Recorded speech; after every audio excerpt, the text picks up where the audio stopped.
Bien, les doy una bienvenida al canal. Vamos a analizar en esta sesión lo que son los espacios de Sbarts y las distribuciones temperadas. Cuando hablamos de un espacio de Sbarts, estamos haciendo referencia a espacios de funciones de crecimiento rápido.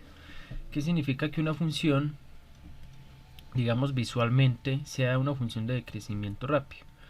Es decir, yo por aquí tengo mi plano cartesiano y voy a graficar esta función. Supongamos que es de esta manera.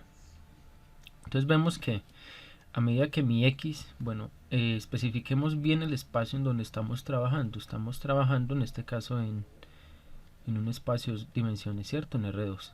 Entonces por aquí tenemos dibujada o dibujo esta función, y igual a f de x, ¿cierto? Entonces nosotros vemos gráficamente en este caso que el límite cuando x se hace muy grande, o sea cuando x tiende a infinito de mi función f de x, pues va a ser igual a 0. Es una función que a medida que la x va aumentando, mi función va decayendo rápidamente en el infinito hasta que su límite nos da como resultado 0. Digamos que este sería un ejemplo de lo que sería una función de decrecimiento rápido, aquellas funciones que se desvanecen en el infinito. Bien, otra característica fundamental de estos espacios es que sobre estos vamos a definir lo que nosotros conocemos como la transformada de Fourier de una función. Es decir, digamos por simbología, esta función que va a ser la transformada de Fourier asociada a una función, digamos, f de x.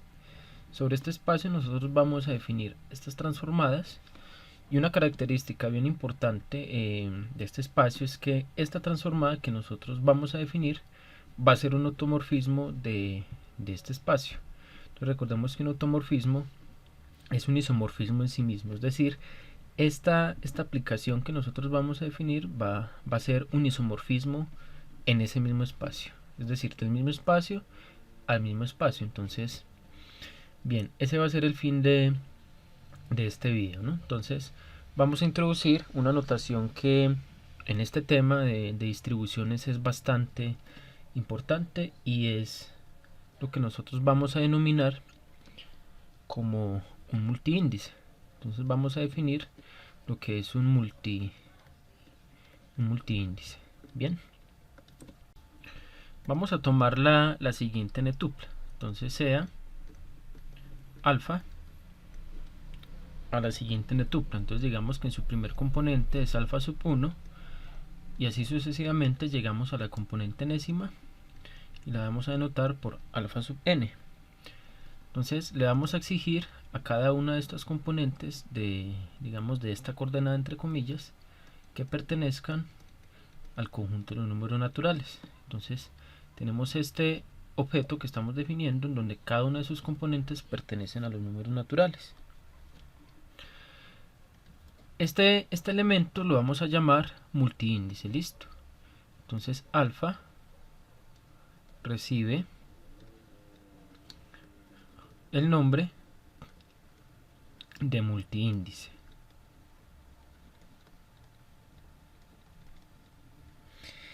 Y vamos a definir lo que sería la norma o el módulo de este multiíndice. Entonces vamos a definir ese módulo de la siguiente manera. Entonces el módulo de ese multiíndice va a ser igual a la suma de cada una de estas componentes en el mismo, es decir, va a ser alfa 1 más alfa sub 2, y esto hasta llegar a alfa sub n.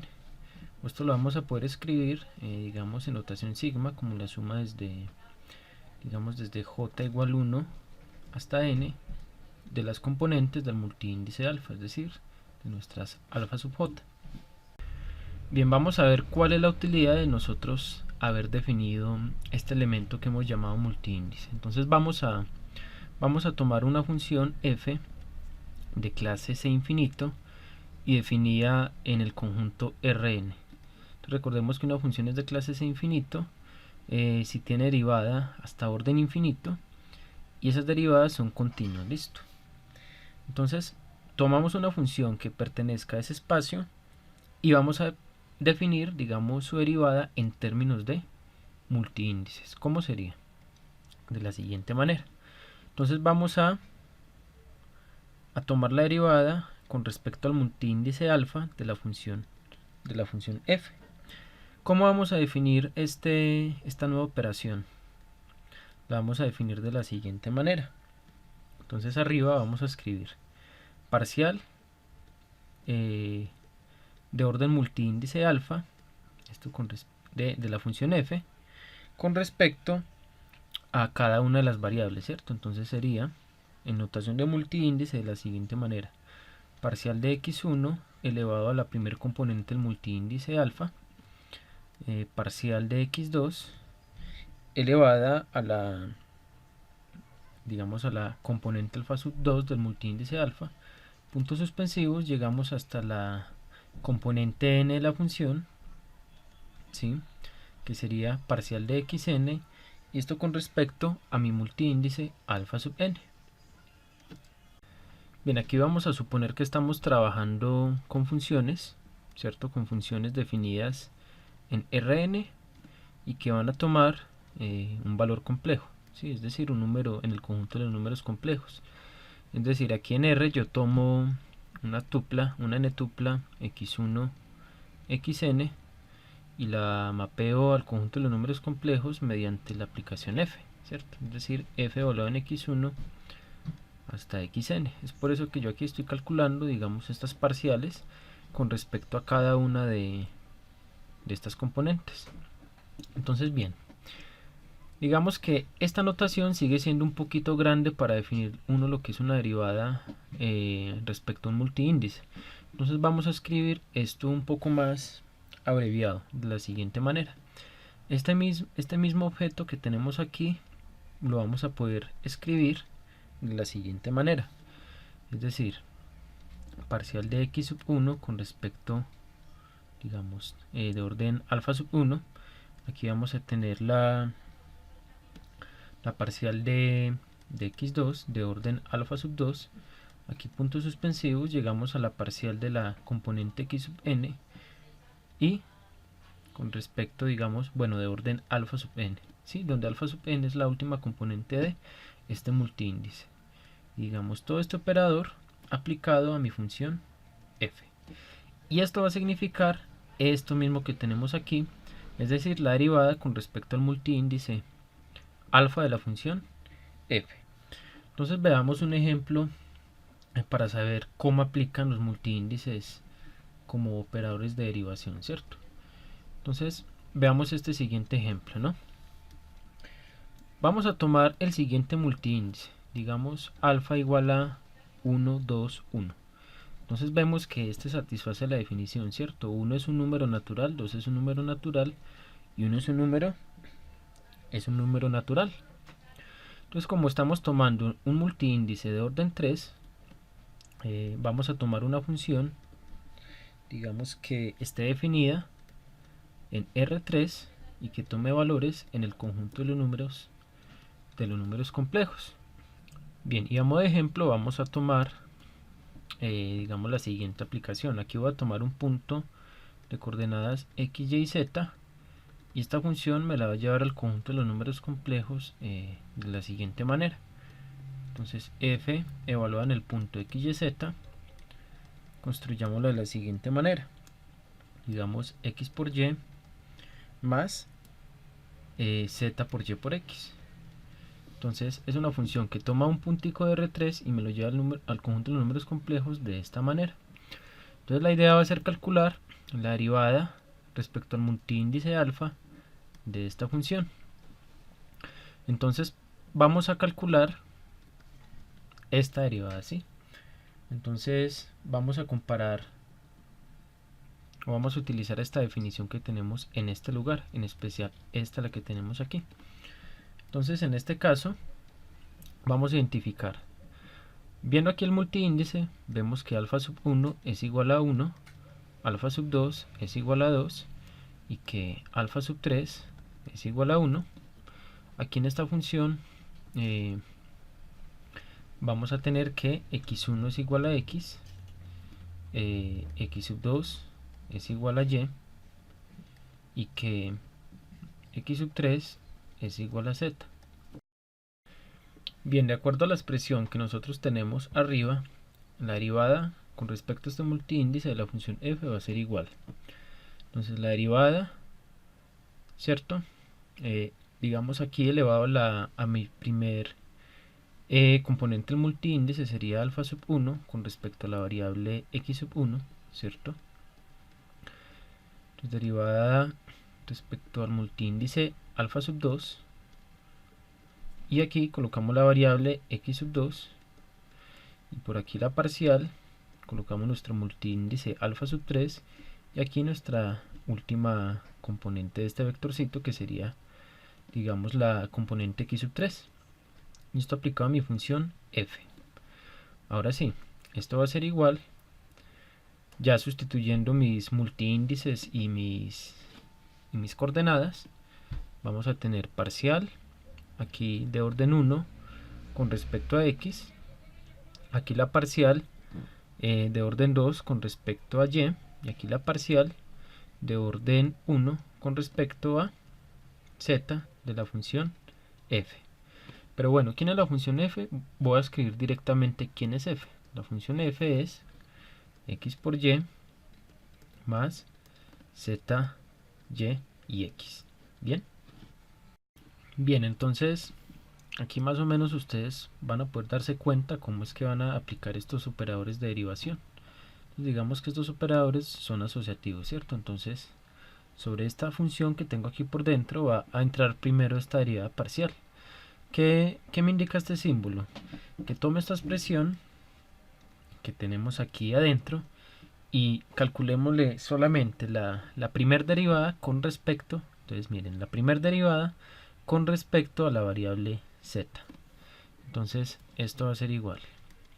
Derivada de orden 1 con respecto a x, derivada de orden 2 con respecto a y, y aquí a esta expresión le calculo la derivada de orden 1 con respecto a z. Entonces derivada de x por y respecto a z es 0. Entonces este operador me anula esta función de aquí, y por este lado pues la derivada de esta función con respecto a z sería y por x, la derivada parcial. Entonces aquí tendríamos y por x. Bien. Ahora en esta expresión que tenemos aquí va a entrar este operador que tenemos aquí. Entonces encierro en un paréntesis. ¿Y qué indica esto? Que tome esta expresión y le calcule la segunda derivada parcial con respecto a la variable y. Entonces vamos a tener, hagámoslo por este lugar, entonces segunda derivada parcial con respecto a y de y por x sería igual, bueno, calculémosle la primera derivada. La primera derivada nos da como resultado x. Y luego a esta le vuelvo a aplicar la derivada parcial con respecto a y, pero cuando yo derivo esto parcialmente con respecto a y me va a dar como resultado 0. Entonces este operador aplicado en esta función nos da como resultado 0. Entonces esto va a ser igual a la derivada de orden 1 con respecto a x de la función 0, pero bueno, como el 0 es constante, entonces nos va a seguir dando 0 obviamente, ¿cierto? Entonces, ¿a qué hemos llegado? Que la derivada, digamos respecto al multiíndice 1, 2, 1 de mi función f, dio como resultado 0. Entonces esta es una forma sencilla de uno trabajar derivadas de orden superior utilizando nuestra notación de multiíndices. Entonces, en resumen, ¿qué es lo que uno hace? Escribe uno las derivadas asociadas a los multiíndices, a las componentes del multiíndice. Estas componentes nos van a decir el orden o el número de veces que nosotros tenemos que derivar la función con respecto a la variable que estamos tratando, y al final vamos a obtener la derivada respecto al multiíndice. En este caso, esta derivada nos dio como resultado 0. Bien. Recordemos que al inicio de este video nosotros queríamos introducir lo que era un espacio sparse. Entonces, ya teniendo en cuenta la definición de multiíndice y cómo opera un multiíndice en una función de n variables, entonces vamos a definir a continuación lo que es el espacio de sparse. Para esto requerimos de dos multiíndices, entonces vamos a tomar, digamos, el multiíndice alfa igual a alfa sub 1, alfa sub n, y el multiíndice beta igual a beta sub 1, puntos suspensivos, beta sub n. Entonces aquí, como esto es un multiíndice, cada alfa sub i pertenece al conjunto de los números naturales, y aquí también, como este es un multiíndice, cada beta sub i pertenece nuevamente al conjunto de los números naturales. Ya vimos que tienen que pertenecer al conjunto de números naturales para nosotros poder hacer la derivada usual que nosotros conocemos. Listo, una derivada de orden entero o de orden natural. Entonces vamos a tomar esos dos multiíndices y vamos a tomar una función de dominio Rn y de conjunto de llegada, el conjunto de los números complejos. Entonces, nuevamente, repito, aquí tomamos un punto x1 de coordenadas x1, xn y lo enviamos al conjunto de los números complejos mediante f aplicada a mi punto x1, x sub n. Bien, a esta parejita, a esta n-tupla que tenemos aquí en el dominio, la voy a llamar yo x. Entonces llamémosla x. X va a ser igual a esta n-tupla x1, puntos suspensivos, xn. Y vamos a definir lo que va a significar, digamos, elevar este x a mi multiíndice alfa.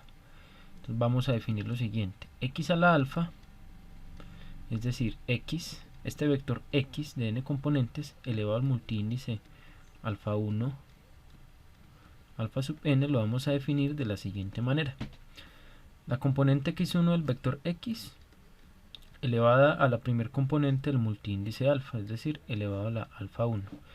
Esto que multiplica a la segunda componente de mi vector x elevada a la segunda componente del multiíndice alfa, es decir, elevado a la alfa 2, y así seguimos multiplicando sucesivamente hasta llegar a mi componente enésima del vector x, es decir, x a la n, y esto lo elevo a alfa sub n, que sería la última componente de mi multiíndice alfa. Entonces vemos que es un polinomio. Esto va a ser un polinomio, cierto, que depende de todas las variables del vector, y cada variable va a estar elevada a lo que me diga mi componente del multiíndice. Bien, o sea, esto yo lo puedo ver, digamos, de manera más compacta, digamos, como el producto desde j igual 1 hasta n de mis x sub j, y esto elevado a mi multiíndice alfa sub j. Bien, esto va a significar, nuevamente digo, mi vector x elevado a mi multiíndice alfa. Bueno, mediante esta definición que acabamos de escribir, vamos a definir lo que es la norma de la función f, es decir, la norma de la función f en base a los multiíndices alfa y beta. Entonces la vamos a definir de la siguiente manera: como el supremo de todos los x que yo tome en Rn de la siguiente cantidad. Entonces voy a tomar mi vector x elevado a la alfa, ¿cierto? Entonces tomo x elevado a la alfa, ya sabemos qué significa, sería el producto de todas sus variables, de todas sus componentes, elevado a cada una de las componentes del multiíndice alfa, y esto lo va a multiplicar por la derivada de orden multiíndice beta de mi función f, y esto lo voy a evaluar en un punto x, ¿cierto? Y a toda esta expresión le voy a tomar yo el módulo de esta cantidad, y esto para funciones, para esta función que está definida de Rn a los complejos y que pertenezca o que sea de clase C infinito, bien, en este dominio, en Rn.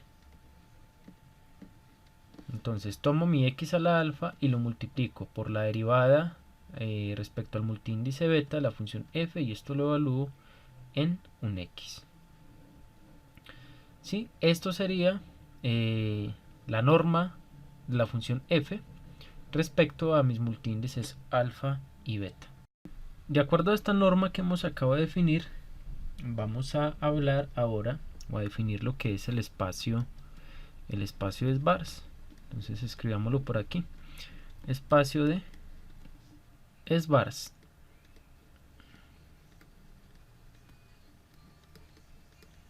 Y esto lo vamos a denotar como sbars de mi dominio R a la N. Entonces, ¿cómo lo vamos a definir? Vamos a definir este espacio de la siguiente manera. Entonces, sbars de R a la N lo vamos a definir como el conjunto de todas las funciones de clase C infinito y definidas en Rn que satisfagan la siguiente propiedad: que para cualquier par de multiíndices que nosotros tomemos, es decir, para cualquier par alfa y beta multiíndices,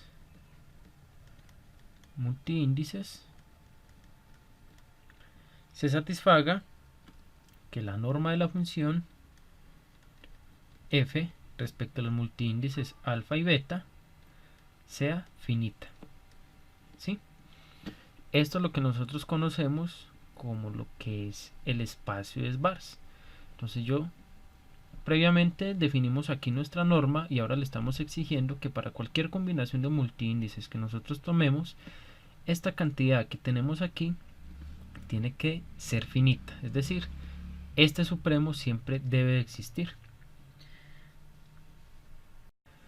Y este conjuntico equivalentemente lo podemos definir de la siguiente manera, es decir, el espacio sbars de Rn lo vamos a poder ver también como el conjunto de todas las funciones de clase C infinito con dominio en Rn, tales que el límite cuando la norma de mi vectorcito x tiende a infinito, esto de x a la alfa, x elevado a mi multiíndice alfa por la derivada con respecto al multiíndice beta de mi función f, y esto evaluado en x, sea exactamente igual a 0 para cualquier par de multiíndices alfa y beta que yo tome.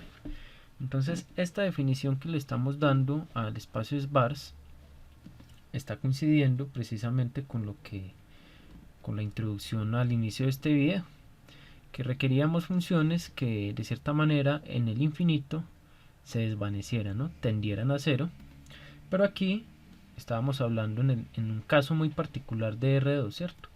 Acá en este caso ya estamos extendiendo esa noción a un espacio de mayor dimensión, ¿cierto? En realidad cualquier dimensión n-dimensional, ¿cierto? Y esta vez, que se le exige que el producto de x elevado al multiíndice alfa por la derivada con respecto al multiíndice beta, esta función como tal evaluada en x sea igual a 0 para cualquier par de multiíndices. Y esto es lo que vamos a llamar el espacio de sbars, el espacio funcional de sbars. Y como podemos ver acá, los elementos de ese espacio son como tal funciones. Bien, entonces para finalizar, algo muy importante que podemos decir en este espacio es lo siguiente. Entonces, si f, digamos f sub k, ¿cierto? Con k igual 1, variando desde 1 hasta infinito, es una sucesión en este espacio, en el espacio de sbars, es decir, yo tomo una sucesión de funciones, y yo de cierta manera quiero analizar la convergencia de esta sucesión, ¿cierto? Entonces, ¿cuándo vamos a decir que una sucesión tomada en este espacio converge a cierta función? Entonces, tomamos esta sucesión en el espacio de sbars que converja